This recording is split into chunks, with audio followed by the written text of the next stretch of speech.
Chaque année, à l'occasion du Festival des Passeurs du Réel, différents acteurs du journalisme dit vivant se fixent rendez-vous à Namur pour rencontrer et échanger avec un public jeune afin de les sensibiliser à l'importance d'une information engagée, créative et de qualité. Partons à la rencontre de l'une d'entre elles. Je m'appelle Aurélie Herman, j'ai 34 ans, je suis journaliste sportive pour le journal Le Soir, après être passée par La Dernière Heure les Sports et Sport Foot Magazine. Après une dizaine d'années d'expérience dans la presse écrite, Aurélie s'est spécialisée dans l'actualité sportive et plus spécialement dans le football féminin.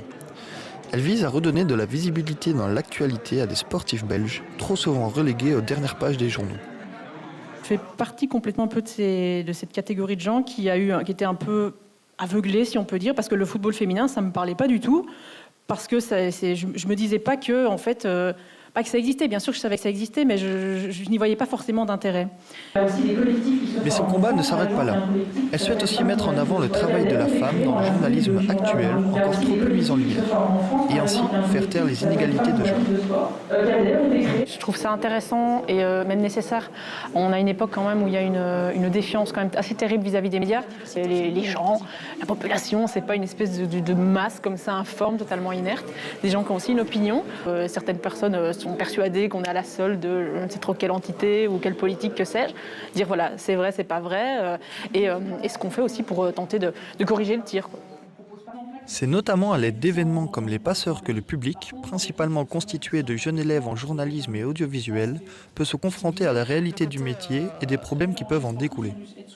Le public, il a le produit fini, le site web, son application, éventuellement le papier pour ceux qui lisent encore les journaux et les magazines print, le reportage qu'il voit, le podcast qu'il va écouter. Mais on ne sait pas toujours forcément par qui c'est fait, comment, dans quelles conditions. Et voilà, j'espère pouvoir pu apporter certains éléments de réponse là-dessus. On a conscience quand même qu'on n'est pas hyper représentatif de la société. C'est un petit entre-soi, blanc, privilégié. On a bien conscience que malheureusement tout le monde ne vit pas comme nous, ou en tout cas, parce que les journalistes sont aussi précarisés, mais je veux dire, ne vient pas du même milieu que nous. Et voilà, montrer qu'il y a des choses qu'on tente de faire. Voilà, ça prend du temps, malheureusement. C'est des choses tellement structurelles, tellement un peu pachydermiques que ça va prendre du temps. Mais de montrer voilà, qu'on a conscience de certaines choses et que des choses sont mises en place pour tenter de contrer ça, même si ça va prendre du temps, malheureusement, et qu'il faudra se montrer patient.